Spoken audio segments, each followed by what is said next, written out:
29 তাৰিখে গুৱাহাটীত কেন্দ্ৰীয় গৃহমন্ত্ৰী অমিত শ্বাহ ডাঙৰীয়াৰ এটা ৰোড শ্ব' হ'ব।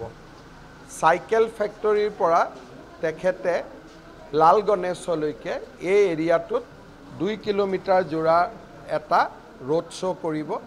তাৰ প্ৰস্তুতিৰ ওপৰত আজি আমি আলোচনা কৰিলোঁ। খুব ভাল ৰোড শ্ব' হ'ব, মেচিভ ৰোড শ্ব' হ'ব আৰু এই কথাখিনি আজি গুৱাহাটী পৌৰ নিগমৰ কাউন্সিলৰ বিধায়ক আৰু আমাৰ মণ্ডল সভাপতি জিলা সভাপতি সকলোৰে লগত বহি আলোচনা কৰিলোঁ যাতে 29 তাৰিখৰ ৰোড শ্ব'টো ভালো হয়, শান্তিপূৰ্ণও হয় আৰু গুৱাহাটীত যাতে বিশেষ কোনো ট্ৰেফিক কনজেশ্যনো নহয়, তাৰ কাৰণে আমি বহি পেলাই আলোচনা কৰিলোঁ।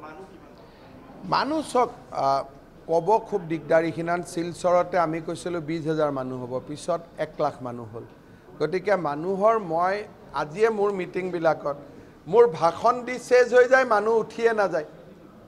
মানুহৰ বিজেপিৰ প্ৰতি অদ্ভুত আকৰ্ষণ। মই আজি দিনটোত মোৰ অভিজ্ঞতা মই কৈছোঁ। মই এখন অভয়াপুৰীত মিটিং কৰিছোঁ, এখন গোৱালপাৰাত, এখন বকোত।